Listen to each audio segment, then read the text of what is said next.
Good afternoon. It is Tuesday, October 9th. Welcome to the Sioux Falls City Council informational meeting. We'll call this meeting to order. Today there will not be an administration communication. There was a scheduling conflict, so we'll move to the next item with City Council open discussion. Councilor Sale. I'd just like to point out for the public, it is Fire Prevention Week, so take the appropriate action. I know Mother Nature's helping us a little bit today with the rain. Let's hope it doesn't turn to snow because we have budget concerns. So Fire Prevention Week is this week. Thank you, Councilor. Councilor Kiley. Thank you. Just want to make an announcement that next week's Land Use Committee has been canceled. And also a reminder that next week's meeting is on a Monday, October 15th, and not Tuesday. Thank you. Any other open discussion? Seeing none, we'll move to the first presentation. Director Cotter, welcome. This is the 8th Street Bridge Rehabilitation Update. Thank you, Council Chair and Councilors. This is going to be one of our signature projects over the next 24 months. It's kind of an iconic structure that you'll see as a part of the presentation. And so today I want to introduce the project team. Dina Knudsen is our project manager.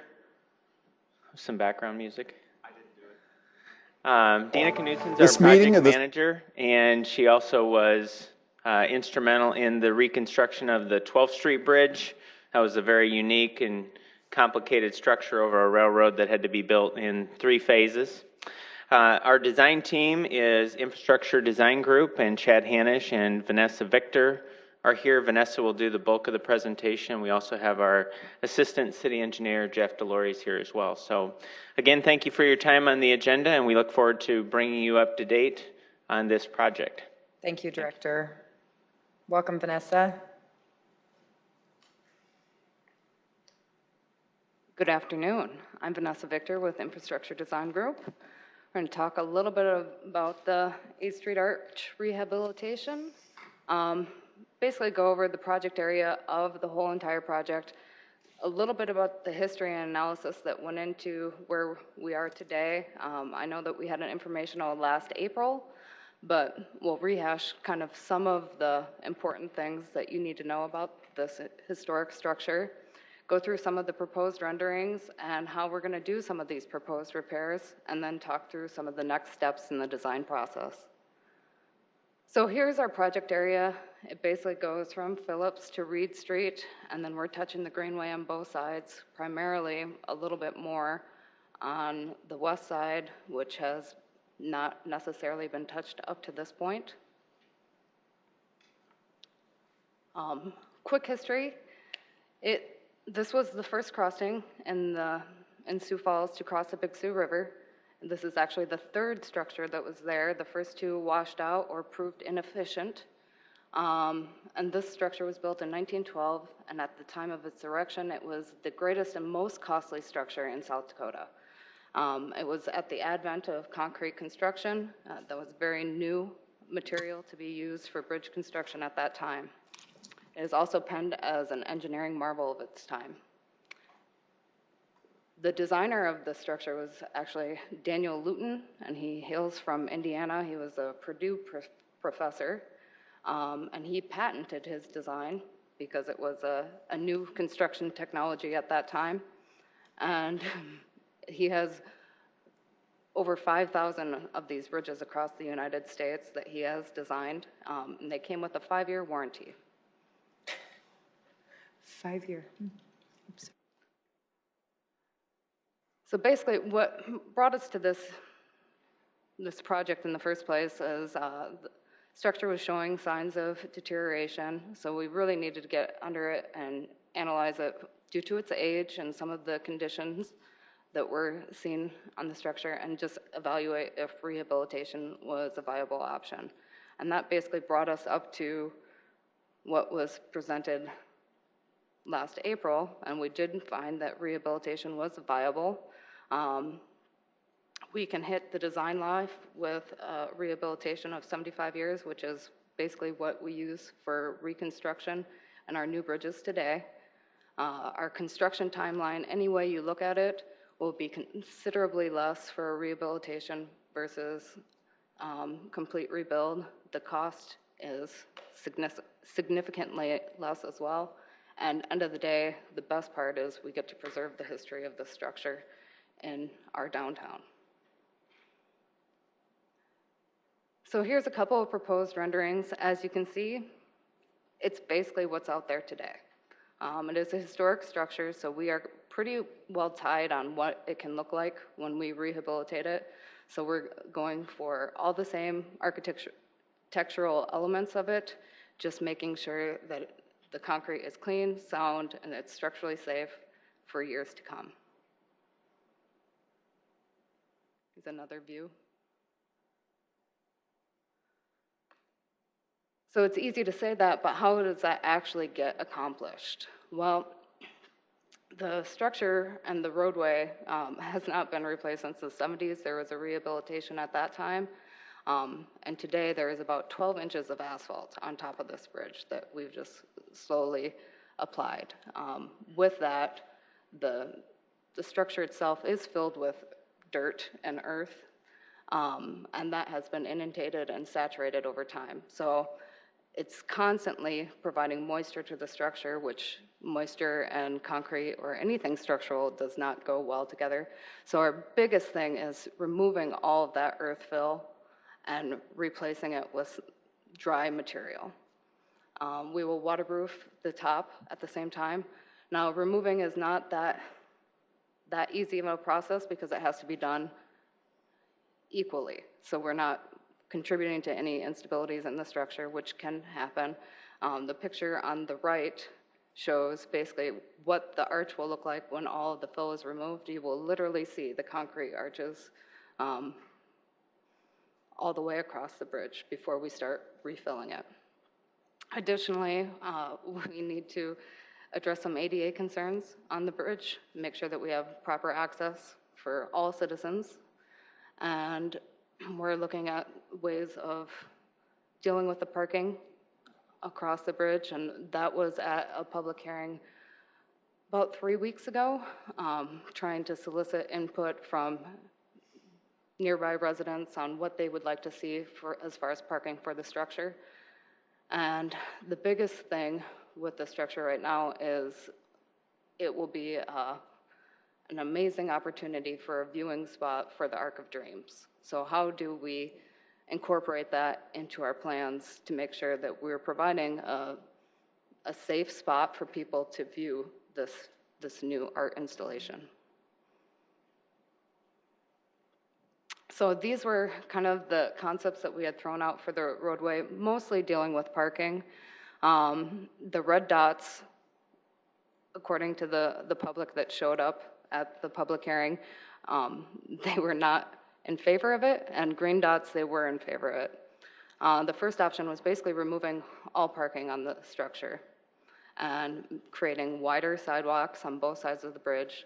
We do have a nice large structure, and we have a lot of room to work with and still keep existing roadway the way it is. Like I said, this was not necessarily viewed very favorably. The second option was removing parking just on one side, on the north side, to provide one large area for Arc of Dreams viewing, keeping the median lane, and then you'd still have parking on the south side. And the third option, which was the most favored option, is keeping the existing parking, removing the median middle turning lane. People really aren't going to turn on the middle of the bridge anyway. They shouldn't be. And still allowing parking on both sides. The hotels like to use this as overflow parking and bus parking for their establishment, so it just makes sense to try to accommodate as many people as possible. As far as the arch repairs, there's a picture of the existing arch. It does show signs of degradation. There is a lot of reinforcement that is showing, and we will chip away all the bad concrete, and we will replace it with new concrete. That being said, it leaves a checkered look. So the way to not have that and have a nice, uniform, aesthetically pleasing structure when it's all said and done is we are going to coat the inside of the arches with shotcrete. Now, all of these repair techniques up to when I talk about lighting have been brought to the Board of Historic Preservation, and they have signed off on it, believing that it is in line with the historical nature of the bridge. So our hands are tied on some elements that we can do, especially with the bridge since it is historical, but we have a pretty good direction with the actual rehabilitation and what their feelings on how it should happen. The pier nosings also show signs of structural deterioration. I say structural deterioration, but these are actually not load-carrying members. The cracking that you see is because the bridge is flexing. When cars come by, it has a natural reaction because it has to carry that load. Those pier nosings don't carry any load. So it's just a natural spot for the concrete to deteriorate.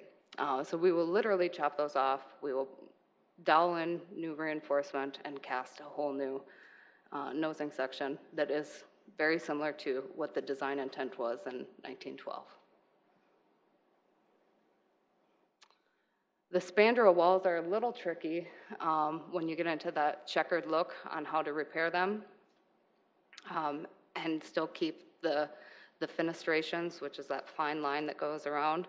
The best way that we see to have a uniform looking structure when it's all said and done is we will actually remove parts of the face and we will put up precast panels. So it will look as though it did in 1912, but it will be solid precast panels on the sides. And then the railing is the next biggest thing. The railing was all replaced in the 70s, just natural icing. The exposed aggregate it collects that ice and the de-icer, and it's seen a lot of degradation. So we will be removing the entire railing, and we will be replacing it with precast elements that are actually 4 inches taller, so we make sure that we hit our new design criteria for pedestrians.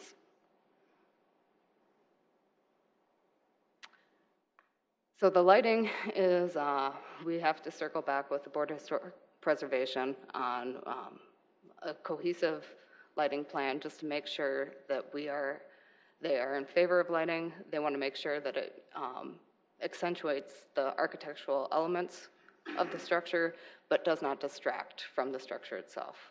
So as of today, we are looking at adding some balustrade lighting that will go on both sides of the railing. So it will cast a shadow and it will really highlight all of the ornamental railing across the bridge, and it will provide lighting on the sidewalk as well as towards the riverside for additional lighting. The traditional acorn lighting that is up there today was actually only installed 4 or 5 years ago. We plan on reusing that. It matches all of the existing lighting downtown. And then the biggest thing is coming up with a plan for the uplights that will highlight the arches. The want is that you can change the colors for holidays or special events that are going on. And it really does just make the arc elements pop a little bit more. We need to figure out how we're going to recess the actual lighting to make sure that that's not all you see is the actual housing. We want it to be very subtle when it's on the bridge.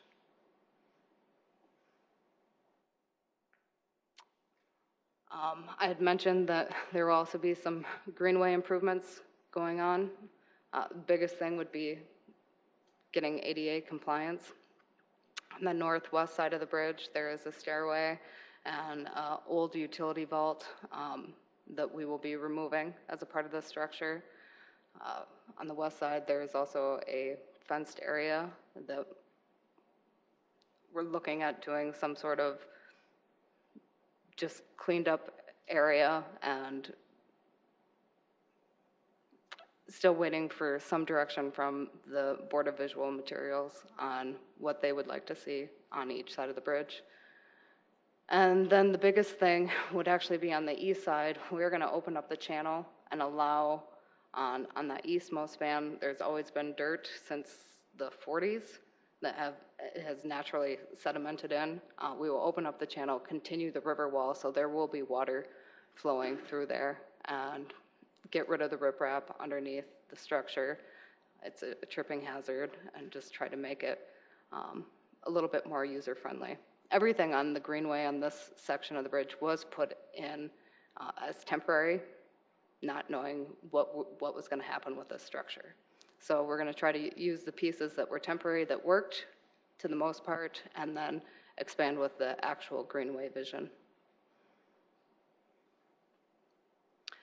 Our project team is pretty extensive for this structure.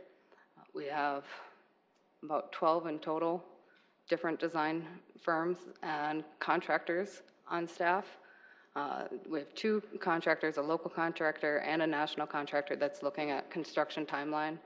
I know most of our questions up to this point was, how long is this going to take? And we still don't know that. We are still in the design element phases, but the 2 contractors that we have on staff are going through, and it depends on phasing, and we will have more pinpoint answers. We're hoping to have another public hearing the end of November, where we hope to have most of the scheduling ironed out, because that is the #1 question that we get.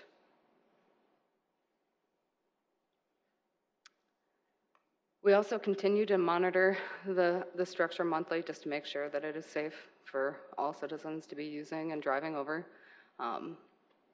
We are currently working on some of the design preliminarily, and we're looking at construction to start tentatively in 2019 and 2020. There's a lot of development that's happening in the area, and we want it to kind of coincide with that, but not be a hindrance with all of the other construction that's happening. Additionally, the Arc of Dreams will be up and going for its first full year in 2019. So we're hoping that if we hit the tail end of 2019, it won't distract from all the people that want to see it. Especially in that first year, there's going to be a large draw. With that, I thank you for your time, and if you have any questions, I'd be more than willing. Thank you, Vanessa. Councilor Neitzer. Thank you. I had 3 or 4 questions, but you answered 3 of them in your slides, so there you go. One left, though. Do you know if you would be looking at a full closure or a partial closure to get the construction done? Just because the contractors need areas to stage, so we will be closing the road.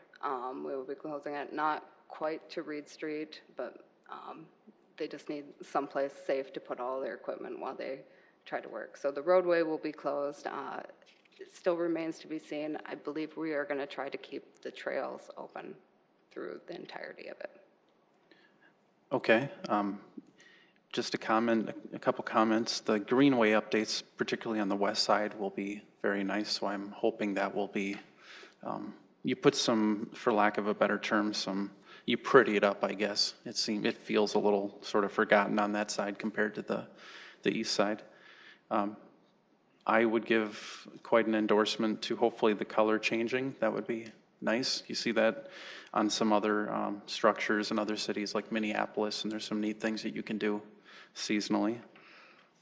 Now, as far as the sidewalk and the railing, you showed one picture of it, and was there going to be some sort of a separation between the sidewalk and the actual roadway for pedestrians, or no? No, there is not a separation, and it's not needed since there is a parking buffer.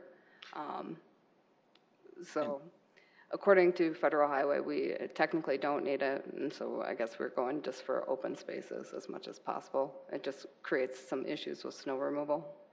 Okay, and if you're going into ADA compliance, would that be like 5-foot sidewalk, or the width? Do you know what you're going to do for a width of a sidewalk? Actually, on both sides of the bridge, it will be at least 12 foot wide really? on the actual bridge. And then it's more matching in the transitions from the existing roadway and sidewalk sections to make sure that we're hitting all of our ADA compliance there. Does that answer your question? Yeah, I think so. Thanks. Thank you, Greg. Councilor Kiley. Thank you. It appears that option 3 is the preferred option, allowing parking on both sides. And if I'm not mistaken, the Arc of Dreams will be on the north side of the bridge. Has there been consideration about any concern about pedestrians crossing from one side that they park on to the north side in order to view the Arc of Dreams, and a rail might prevent that on the bridge anyway? Or has there been any consideration to really having a pedestrian crossing at some point along there to allow for safe crossing of pedestrians? Actually, I'm going to back up maybe to that slide. That way we can all look at it together. So you can see on the east side, we do have a crosswalk that is denoted. That crosswalk is not in existence today. Okay.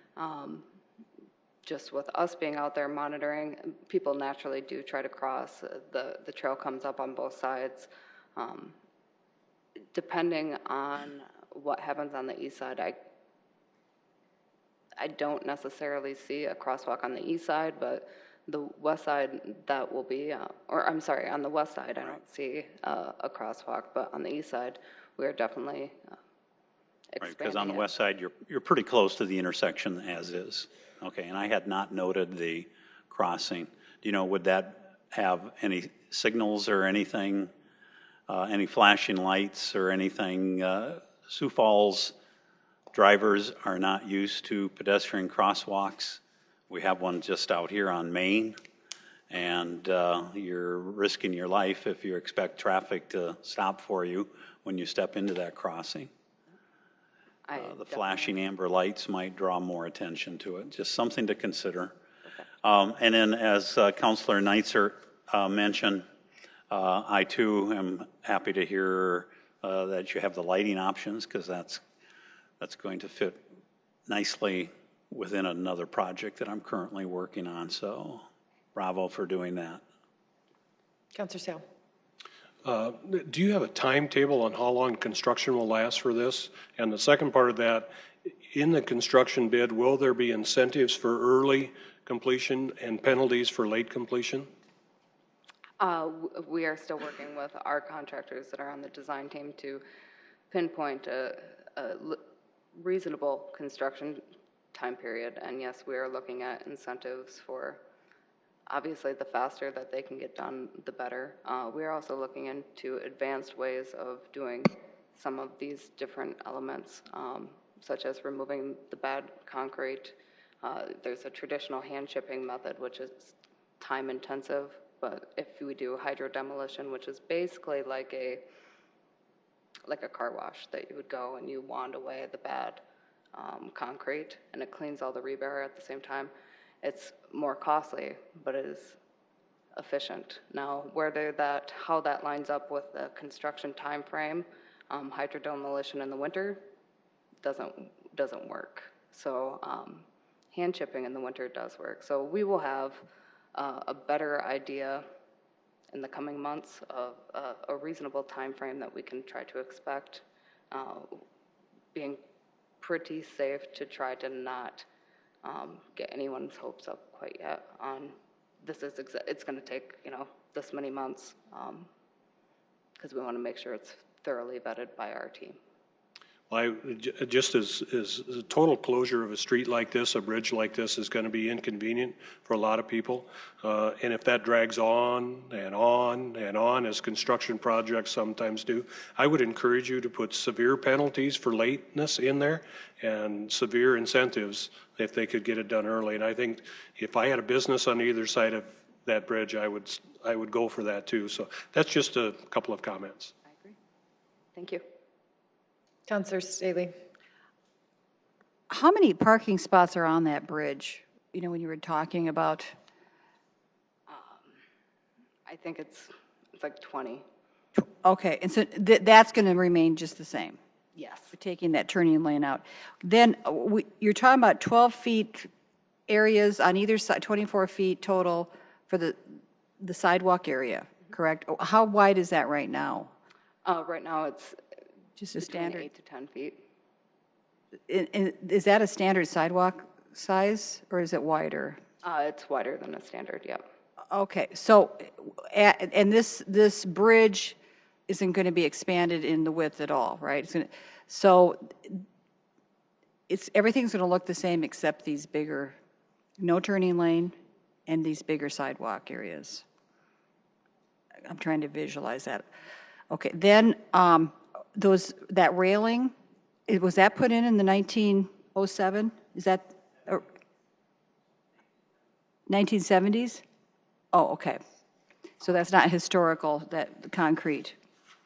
That's We are actually, it is exposed aggregate, and it was installed in the 70s. It was also precast element at that time. So we're literally doing the same railing retrofit that they did in the 70s, but we are making it a taller section. Would there ever be an opportunity to resell that? I mean, would that be something, is it like something that's worth anything to those? Okay. And then I'm just interested about the sidewalk, the stairway, because I think I've used one of the stairways in the past. You said there's one on the northwest side that's going to be taken out? And redone as a part of the project. So that's the only access that people would have from below to come up, or are there other?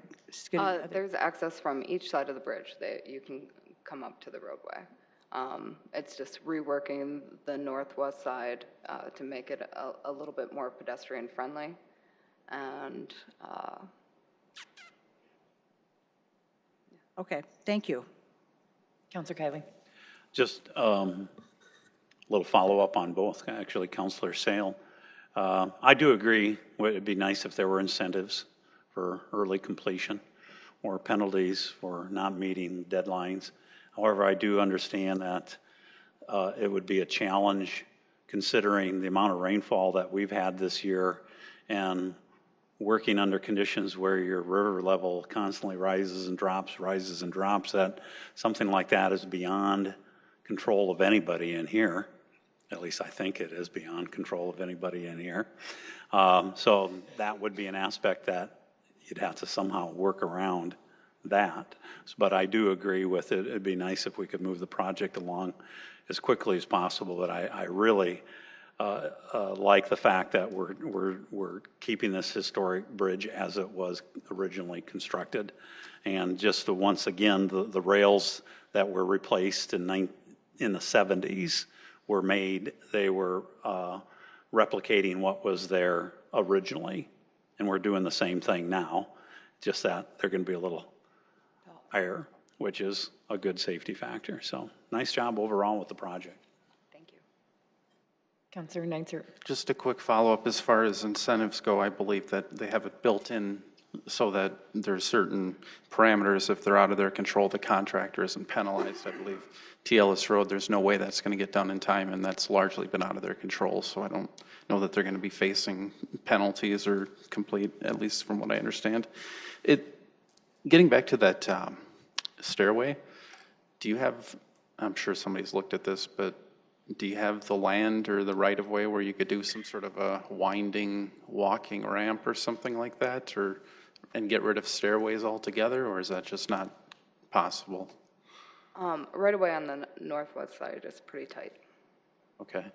And so you're still okay ADA-wise if you provide other, I don't know whether you're allowed to use stairs anymore. I guess that's, whether that's allowed. Our goal is to find a means on both sides of the bridge to get down to the river. So I'm not going to say that every single corner of the bridge will have ADA accessibility, but there will be a means on each side of the bridge to get from the roadway surface down to the river level trail. And since you have the other ones, that stairway is okay, I guess, Yeah. per ADA? I'm not, well versed in that. Okay. On the southwest side, that Pioneer Plaza is actually a park, but there's a large ramp down from Phillips. So Yeah. it's a longer haul, but That satisfies the yeah, requirements. it's pretty tight. Okay, fair enough. Thanks. Any other questions? Seeing none, thank you very much. Appreciate your time for being here and getting us up to speed on this. Thank you. Okay, the next item we will move to is the tobacco-free policy update with Mary Michaels.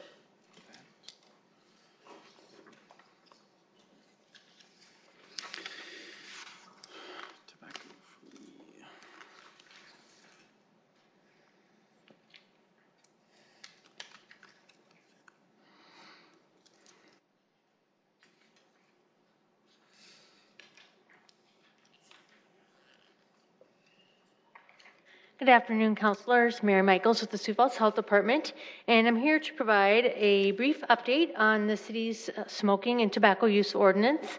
We are nearing the 18-month point since the ordinance was passed and implemented. And so in your packet, you'll see a table just as a reminder of the different areas that are under this ordinance. And in addition to that, clip to your packet was just a little card, and this is just one of the tools that we've been using over the last year and a half to inform people about the policy. So just some quick facts as a reminder. It was passed in May of 2017 and effective at the end of that month. And when that policy was passed, we began right away with a number of implementation strategies that included using our local media, social media, signage on city properties, window clings in the windows and doors of city properties to inform residents and visitors about the 25-foot rule with no smoking 25 feet from entrances of city properties. We've also used these policy cards at all the different city properties, special events meetings. So as people are coming to Parks and Recreation to talk about special events planning, they are informed of the city's policy and what they are required to do with their events on city property. And then we've also had some unique partnership opportunities. The Food and Drug Administration has done quite a bit of campaign on smokeless tobacco and really trying to target young people with messages about the dangers of smokeless tobacco and doing some partnerships with sporting facilities. So for 2 summers now, we've had banners hanging up at our ball fields so that youth are seeing those messages. So it's given us even more opportunity to talk about our own policy. So these are just some of the examples of the look and of the different signage that we have. And we have different signs that are on various city properties based on how the rule applies. So the window clings say no smoking within 25 feet of entrances. Other places like the event center where we have the ring road, the signs saying no smoking beyond this point are posted out there because everything inside that ring road is smoke free. So we tried to adapt the message to the property so it would be clear how the policy applied. And then we also produced a quick guide for those special events planners. So if they were going to have smoke-free or tobacco-free events, we have sample signage and messages that they can use for those events. I'm going to have Kelby come up and talk a little bit about things from the parks perspective. Good afternoon, City Council. Kelby Maris with Parks and Recreation. The update from Parks and Recreation as far as the tobacco-free policy has gone is that since May of 2017, we've hosted 135 special events in that time. And to this date, only one of them, both in 2017 and 2018, have requested a designated smoking area, and that's Jam Against Hunger at Terrace Park. The smoking area has worked very well from user feedback, from people who attended the event, and from event organizers. Also, our partners, the Mary Jo Wagner Arboretum, is completely smoke-free through that management agreement. They decided not to designate a smoking area. Great Bear Recreation Park does have a designated smoking area. One along the railing at the chalet, and then the parking lot is also part of their designated smoking area. And we have not received any concerns from the Arboretum or from Great Bear or from the golf course management group as well. And just to expand on that with some of our other partnerships, we've reached out to throughout the implementation phase to see what support they might need, and then other some of the other facilities, such as the Washington Pavilion, the Event Center campus, have talked to management at both of those facilities, and they too have not heard any complaints about the policy. They feel like the signage, the messaging support that we've been providing to them has worked well. At the Event Center specifically, they feel like that signage on the ring road is it took some time for people to get used to it, but people are paying more attention to that. And they do have the designated area out there, but that does work well for them too. It's out of the public traffic, and it's also monitored because of security purposes, so they know people are staying within that designated area. And then just from our police department as well, great feedback from them that they have not had any major issues, complaints, concerns, or situations regarding implementation of this ordinance. So that's really the extent of the update, but we'd be happy to answer any questions you might have. Thank you, Mary. Councilor Starr. Yes, thank you, Mrs. Mary. I can't talk this afternoon. I apologize, my first shot at this. First of all, thank you. I think the reason we haven't gotten complaints is that we spent a lot of time working through this. And I know it's always tough when you have to compromise with public health, but I think we got to the right place. And just thank you for your department's work, and Director Franken as well. Thank you for, we spent a lot of time on this, and we did what we said we were going to do. We provided the exceptions, the designated areas, and I just think this policy has worked out with a lot of work from both the council and the department and our citizens. So again, thank you for your work. Thank you. Councilor Selberg. Thank you, Madam Chair. Thank you, Mary. So have we had like even one citation that's been issued with this, or? And No, if there was, how much is it again? I even forgot, I'm sorry. We didn't, there's no fine attached, so it was simply that conversation about this is what the policy is. If somebody were to, put up a fight or really start to argue it, then police have other means to deal with that situation, whether it's asking them to leave the facility or leave the event, but they haven't had any of those situations. Even the big events like Jazz Fest, they were one of the first big events last year that had to take place right after passage and implementation of this policy. And so there were a few more contacts made, I think, last summer than even this summer because it was so new. This year, Jazz Fest initially wasn't sure if they were going to be smoke-free, but after having the discussion with their board, they decided to keep it smoke-free. We had plenty of signage, but they used their big message boards at the event this year. And so, once again, it was sometimes just a simple, hey, you may not know, but this is what the policy is for the event, and they didn't have any major issues at all. So even like at the Denny for concerts and that, it's been fine, and who monitors that? Yeah, I visited with Terry Torkelson and the management out at the Event Center campus, and through all the Event Center, Convention Center, arena, have not had any incidents of any concern. Oh, terrific, thank you. Councilor Sale. Councilor Selberg asked my question. There you go. Thank you. Councilor Neitzer. As someone who frequents a lot of events at the Event Center, I've seen where they go on the west side, and that does seem to work well. They go out a designated door. They're inside of a corral, for lack of a better word, a gated area where they do their thing, and then they go back inside. But they're away from the main doors, and they're essentially in their designated areas, and it certainly doesn't seem like there's a problem. So, yeah, it was pretty interesting. One requested a designated smoking area out of 135 events. And that's with them all on full notice that they could ask for one if they had wanted one? During the special events meeting, it's actually in the application, so all the different check boxes that they have to go through to host a special event, it informs them that all events in city property are smoke-free unless you make that request, but they understand that they have to come back, and I attend those meetings on behalf of the health department with the park staff, and we have to look at their plan if they're going to have a designated area, where they would put that area, how they sign it, how they monitor it, how they clean up after it, and most of them just feel like it's not worth it, and it makes it a better event. When it is smoke-free, the one event Kelby mentioned, Jam Against Hunger, it's an afternoon of rock bands, and it's they just felt like that was important to them to have, but they did a great job making sure that that designated area was away from the general event area. It was very well signed, knowing that they needed to clean up after that. So that was the same event both years. So, and just to clarify, when they want to do that, what who do they go to? Who, is there a board, or how does that work? It's just a meeting with the Parks and Recreation Department as part of the special events application process, but then those meetings are attended by any city department that may have, be impacted by the event. So police department, health, Parks and Recreation, and then if there's any other facility staff that might need to be involved.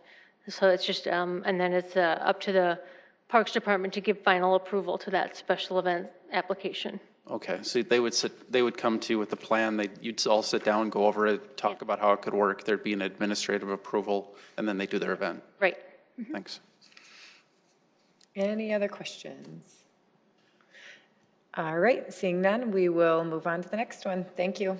Actually, you know what? I do have one question before I let you off the hook. As we've talked about, Mary, as we've talked about just rehashing this and having this conversation again after a year-ish, we were also talking about anything that needed to be changed. Is there anything that you or your staff, other than a full ban? I mean, I know this is quite a loaded question. We can always wish, right? Right. But is there, it sounds like it's going well. There's compliance. We don't need to add a fine. People are complying, and that's a good thing, as long as those event organizers are enforcing it. You know, we frequent the soccer fields all the time for tournaments, and there'll be people once in a while smoking by the fields or 5 feet from the sidelines, and somebody comes over and tells them you can't do that, and they oh, sorry, I didn't know. But are there suggestions or things that, other than a full ban? Well, and that's something that I always look at is, if it's working, does it make sense to look at something like, okay, if all the events in the parks are already working smoke-free, would it make sense to make that be another phase of parks being smoke-free? So you're opening that protection up, not just to special events, but to anybody who's out enjoying in the parks. One thing that I appreciate your support of when we passed this was that we did include the language that defined tobacco use, including the electronic devices, because otherwise that would have been a real concern for us with the explosion of the use of these electronic devices with young people. And I think that's something we need to continue to watch for and monitor. And how do we continue to partner with others in the community to educate not just youth, but adults about the dangers of these electronic devices, when we're seeing companies that sell these devices increase their sales in a year's time by over 600%, and people not realizing that there's nicotine in those devices that, facilitate that addiction. So I commend the council for supporting the inclusion of electronic devices in that definition of tobacco, because that certainly gets us a long way in protecting people even more. Thank you. Sounds good. Thanks for your time. Any other questions before we move on? Councilor Neitzer. I will follow up with one more. Since you brought up the electronic ones, what is the, I guess, information or evidence at this point?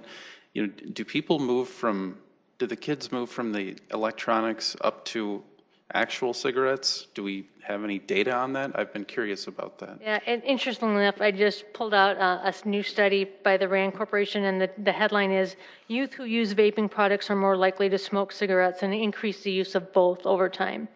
So what they're finding is adults are not necessarily using electronic devices for cessation.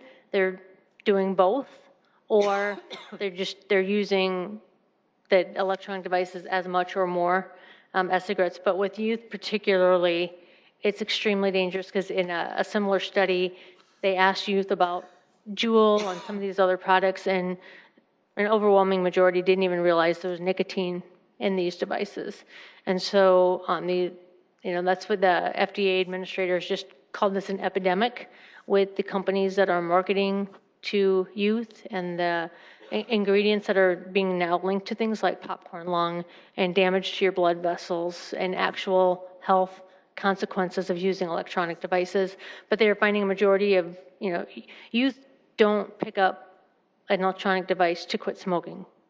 Sure. They're doing it because it's being marketed to them, and then they graduate into other tobacco products. So the electronic is kind of maybe the more attractive gateway into it, and then they're hooked on the nicotine. Right. Because it's very powerful, and then they might start using that and regular cigarettes. And what the study says, they start using both and increase the use of both over time. So the school of thought that it might be a benefit is actually turning out to be maybe even worse in some ways. Yes. That's interesting. Okay, thanks. Thank you. Any more questions? Okay, thank you. Thank you. Appreciate it. We will move on to our third and final presentation. Welcome, Director Franken, Ambulance Contract Extension Update. You bet. Well, good afternoon. Again, Jill Franken, Public Health Director with the City of Sioux Falls. And this is a follow-up information to the presentation that I was part of, as well as the REMSA board folks, in which we presented their process that they undertook to find substantial compliance with the ambulance contract, and their work that was done to reach the recommendation to recommend 6 additional years be added on as an extension to that franchise agreement. So this now is the next step in that process, and what it is really providing a letter on behalf of the City of Sioux Falls to Paramedics Logistics, and that letter is what you have here in draft form, and that would be offering that extension to the franchise agreement for an additional 6 years. And then it also says that if they choose to accept the offer, that the city charter requires that final approval of any franchise grant, renewal, or extension must be made by ordinance and therefore lies with the city council. So that would come then at a date right after they then accept that offer to extend. Then we would enter into crafting ordinance language with the city attorney's office, and as well as the ordinance language that complements that. And they also have then that time period with which to do that, which is set in the contract, and that would be 16 months or 17 months before the end of the franchise agreement, the original agreement ends, or December 20th is the date of that. So this is keeping you informed as to the next steps and letting you know that this letter will soon be sent to Ron Schwartz, Paramedics Logistics, on behalf of the city and the REMSA board. And we will keep you informed as we hear back from them and start working on that next process that will involve you then approving that contract and ordinance language. I want to thank a couple of the board members, REMSA board members that are here, and specifically Gary Myers, who's the REMSA board chair, as well as Abby Polzin, who's the chair of the medical board. Would like to just say a couple words to just round out this information for you. So I'm going to ask them to come forward, please. Hi, welcome. Hi, I'm Dr. Abigail Polzin. I'm an emergency medicine physician at Sanford, and I'm the current chairperson of the REMSA Medical Board. I've been privileged to work in Sioux Falls for the past 5 years, and I started on the REMSA Medical Board in 2014, right in the middle of the first contract approval with Paramedics Plus. So I got to see that from its inception. And I speak on behalf of the REMSA Medical Board, as well as I think both hospitals in town. My co-chairperson is Dr. John Travnicek from Avera. So both of us are in agreement that we've had a great experience with Paramedics Plus, and we would like to support the contract extension. I'd be happy to answer if you have any questions about that from our standpoint. Sounds good, thank you. Good afternoon, Gary Myers, REMSA Board Chair. Just like to reaffirm that the REMSA Board went through the due diligence process to really find if this was the right decision for the community. The REMSA Board members and the medical board members take this responsibility very seriously. It is our job to make sure that we are, that the right actions are being taken, that the right services are being taken in the city for medical services. The REMSA Medical Board, again, met with our partners both internally within the city and county and externally with the hospitals, and we heard no hesitation in supporting this full 6-year extension. So just ask that you support and appreciate the questions and all of the interest in the process, but both the REMSA Board and REMSA Medical Board believe this is the right decision and support this decision moving forward. Happy to answer any questions. Thank you, Gary. All right, we will move it over to the council. Can I ask a question? Go ahead, Councilor Sam. your recommendations based on their performance, is that right? Based on performance and feedback from our partners, yes. Have you been able to do any research into the financial viability of the new ownership of Paramedics Logistics? I know you had asked that question last time, and I think that's probably one for Jill on the financial viability, so when she comes back up. Yeah, I did get, and Jill did follow up with Tom Huber from the Finance Department. I wondered if there had been any more, but I appreciate that your recommendation is based on their performance in the city. Is that? Correct, yeah. Okay. Their performance, the relationship that we've had with them, their partnership, and again, the feedback from the community, both internally and the hospitals and the county and everyone we've talked to. So performance and feedback both. Okay, thank you. Any other questions from the council for any of the speakers? Councilor Staley? Yes, and Jill, maybe you could help me with this since you were involved in that process. So, and I might have asked this before, but I don't remember the answer. Okay, Rural Metro had been with the city how long? Well, a couple of decades for sure. I want to say 25 years-ish. Okay. And I know when we came on board, the four of us in 2016, we came in and got a 101 about the history of the ambulance service in Sioux Falls. And I remember at that time I said, what was Rural Metro doing wrong? Why were we doing this? And I was told it was just to go out and see what else was out there. And I also asked, what do we pay to get a consultant to help with this? It was about $90,000. And how many companies bid for this ambulance service? 5 companies. Now, one thing I will say, and was the city council at all, did they get to see all of the proposals? Or was this an RFP kind of a thing? It was an RFP process. And I think there were 4 proposals, sorry, not 5. There were 5 initial interested parties, but 4 proposals.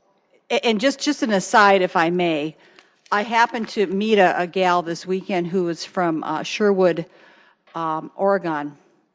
And in Sherwood, Oregon, they were their council and mayor, they were having a debate about not renewing the contract with the Y to handle their fitness center. And it was so interesting, and it ended up with a recall of the mayor and 2 council members who ended up, when the mayor resigned and the 2 council members were recalled by about a 76% vote. But the RFP process used the council as the selection committee. It was so cool. I watched it at the August 15th meeting last year. So the councilors had to tell how they ranked each one of these proposals to take over the fitness center. It was so interesting. I thought it was great. And they had to give points and explain why they supported it. So moving forward in our community, I think it would be to the benefit of everyone if the council was involved in that. We got to see the actual proposals and how they were rated. But I wasn't on the council at the time, and I didn't have any input into this contract. When it came time of the 4 or 5 proposals, when you made this decision to do the RFP, how much time did Rural Metro, how much notice did they get that we're not going to renew your contract? I know you asked me that prior, but they had, they actually knew at the very beginning, I want to say it was about a year in advance of us actually, probably right around there, that they knew, just like the community did, as soon as we had been advising the council that we were going to conduct an RFP process, and the public knew, they were advised of that. And they were then very happy to submit a proposal. Okay, so it was kind of opened up for everybody. They knew this was happening, but they didn't pull. Wouldn't just saying that we're not renewing your contract again, wouldn't you have been running the same danger at the time of having them pull out and leave us without a contract? If it was a year before their contract was up? Well, I suppose at any time there's that risk of somebody pulling out, but that wasn't their intention at that time. Right. Well, and so I understand. Well, because I was thinking as this moved forward that we had the 5-year contract as it was coming to the end, we would reevaluate things. And I've said publicly, I would really like to be able to put this back out again and see what's out there and let all of us be a part of the process so we can compare apples to apples. So I was kind of caught off guard when we found out, well, hey, 18 months before the end of the contract, we're going to be giving them another 6 years. That was in the contract. That was Right, approved. but I didn't, I understand. And you have to realize we're part-time council members, so we don't have time to look through every single sentence in every contract. But anyway, I still think this could be a doable thing where we would put this out and reevaluate it for our community. So that's just my stance at this point. Councilor Neitzer. I do have a few questions, but I would say that we certainly always have the power to, if we decide we want to reevaluate, we can vote any extension down if we want to do that. If we were to do, just for the sake of argument, since there's been a discussion about the public option, do you know in other communities, like for example, if we went public, would we also do the transfers, the private transfers?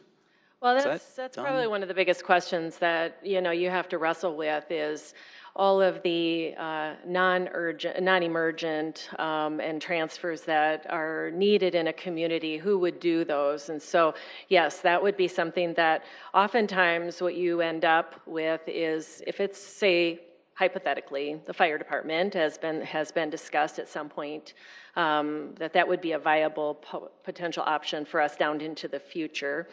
Then you have to say, does the fire department want to be doing all of those transports that need to be done still within the city? And so if that's not something that they feel is within what they have the capacity to be able to do, then you would have to look at contracting that out privately for a company, a business that would want to be able to do that for you. Okay, so, well, here would be my concern as I've studied this.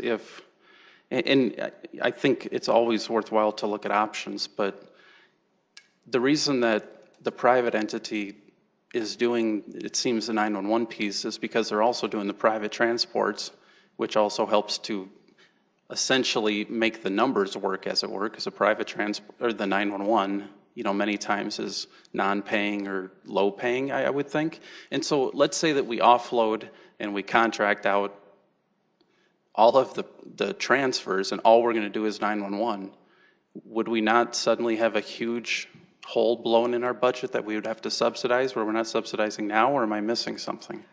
Well, you're getting at the heart of why these decisions are difficult to make and why you would take great caution into going into, a city or a governmental entity taking that on, because yes, indeed, those are the most profitable parts of your ambulance service, is those that you're going to get paid for, as opposed to the percentage of 911 emergency service that you don't get paid for. So indeed, you're correct that those transports, non-emergency transports, are actually helping to make sure that you can have this viable, high-quality system always available 24/7 to the fullest capacity needed for your community. And so yes, if I'm assuming that if you did take that, carve that off and give that to a private entity, then that's revenue you're not generating as a city. So those are the kinds of questions. I'm guessing there's probably ambulance services out there, Julie would tell me, that actually do it all, like a fire department that does it all, but then there are very many that don't, because you just have to have more resources to be able to do all those as well. So. It would almost seem, to me, I guess it would seem to me we almost would, in the position we're at now, we've got, and obviously since the first day I got on the council, I've definitely come around on this, but we essentially are running with a private entity who's doing a good job. They're carrying the risk. We're not subsidizing it a penny. And so I'm not sure what the impetus for me would be to go to a system in which I'm assuming that we would suddenly have to come up with potentially millions of dollars to subsidize the system and operating, unless we're going to get into the private transport business, which I don't know if we have the employees to do that, but. And if I might comment, just no I think you're raising those points that we also made sure were clear in our presentation last month, that I was speaking on behalf of everyone in the system, that within a time period here of this 6-year extension, we will need to begin those discussions. We will need to begin really having a serious group, project team, really focused on that, and so that will be work that will be happening. So we are prepared, because there will come a day when this franchise agreement may not be sustainable, and so we need to be prepared for what's the next option. And to be clear, I wouldn't want to foreclose the option. I think it does probably need several years of time. And the concern with if we just renewed for a year or two, if we renewed it for 3 years, to me, we would be literally a year from now already having to discuss looking at another RFP or looking at some new option. And I seem to have heard from the fire department it's going to take a while before we're going to get to that point. So, but I would hope that if we do renew it, that there will be a commitment to, in the next few years, to really start looking at the options and bring whoever expertise we need in to look at all of those options so that a deliberate decision can be made over several years. So. Any other questions? Councilor Starr. Thank you. Director and Councilor Neitzert, I'd respectfully disagree with you that we are subsidizing the system the way we've put this system together. We use the fire department, the trained paramedics, the EMTs, and the response of the fire department to show up.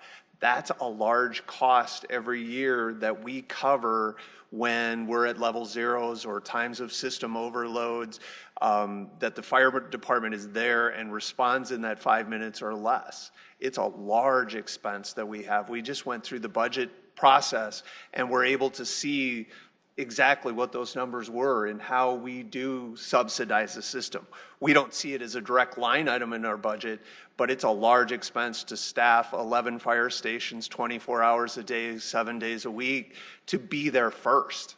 And I would be willing to bet that in a majority of the time, the fire department is there first. They're dispatched first, so more often than not, they are there. So there is that subsidizing the system. It's just the choices that we've made to set up the system the best we can do to provide the best care for our citizens. All right, there's that soapbox. The other place that I wanted to jump in a little bit, little bit of the research as I was trying to put a list together of kind of following the companies and the sales and who we're dealing with at this point with paramedics, logistics, and getting to patient care logistics solutions and the rebranding and things. And one of the things that I saw over the weekend when I was looking at some of this is that patient care solution logistics, I'll get it right, actually added a couple of people to their national staff as a new chairman and as the vice president and CFO, who both have extensive backgrounds in medical transportation and paratransit. And I know that's a big issue for our city, and I would hope that we would reach out to them as well to include them and their expertise from their national level, because I know that's on the mayor's agenda, and I think it is as a council as well, to be looking at paratransit agency rides, our transportation system as well. So maybe there's some resources there that when Mr. Reisdorfer joins the team, that we get a chance to work between departments to bring those things along. So that's suggestions there. So. And just because you brought up paratransit, I will let you know that myself and Councilor Neitzert, I was in Pierre, and so Yvonne facilitated a meeting between Gloria Pearson, who is the secretary of DHHS.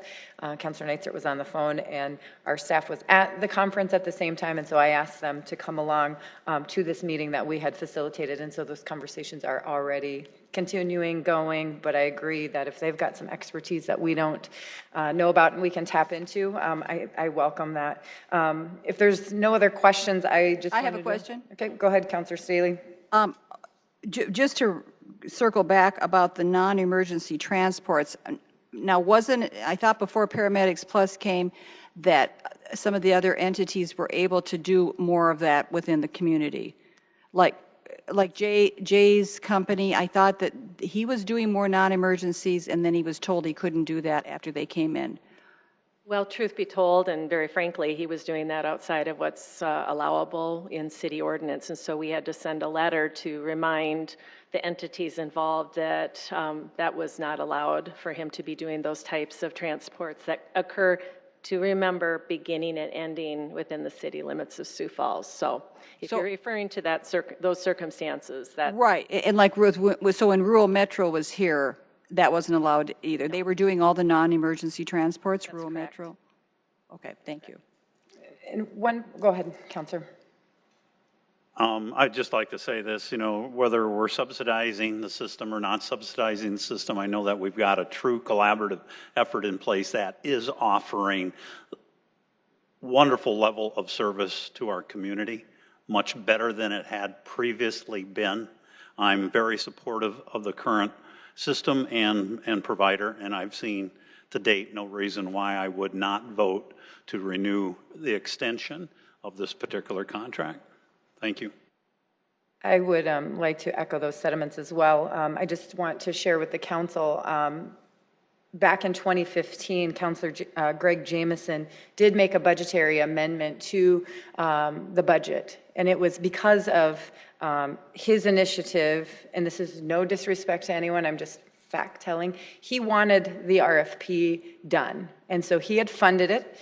He had worked with the administration. You correct me if I'm wrong, I was not here at the time, but it's to my knowledge that he was the one that initiated and said, gosh, it's been 20 years, again, I'm paraphrasing.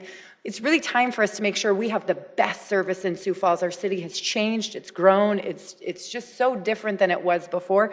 Let's do this new RFP. It's been 20 years and make sure that we have the best service for our citizens that they deserve, and a time that's very, very important when you expect somebody to show up for safety purposes. And so it was because of that budgetary amendment that it then went forward. I can't remember, I think it was Dean Karski was the counselor at the time that was on the RFP process. The stacks of paper and the time that he, as well as every person on that RFP invested, I mean, we're talking stacks and stacks.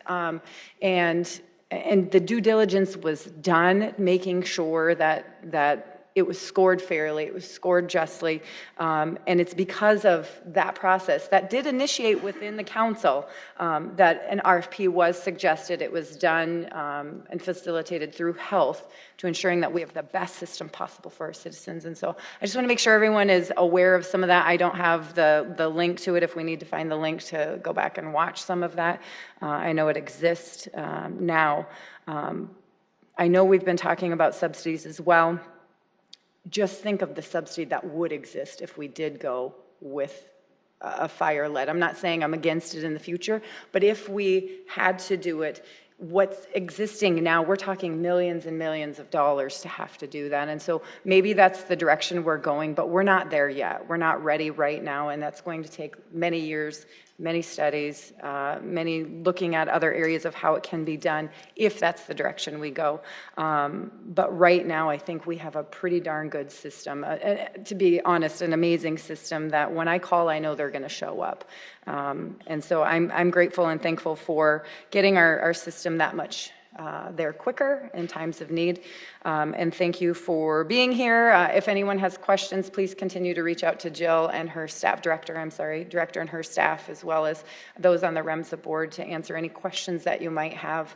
Thank you for being here, and I'm sure you'll be hearing from us to making sure we don't have additional questions. Councilor Neitzer, did you have a follow-up? Yeah, if you don't mind, when you come forward with presumably a first reading of an ordinance, I would guess, whatever you could bring, I think, that would talk about their financial wherewithal, and then along with that, I would think anything contractual as far as any bonding that they have to carry that protects us, and then also, if I remember right, there's quite a lengthy, and you could go over maybe a summary of the contractual terms that says if certain things happen, like if they go into insolvency, we seize and we get all the ambulances and this, that, and the other thing. There's essentially some of those, I guess, bad cases were sort of contemplated so that if it did happen, we could take it at a moment's notice.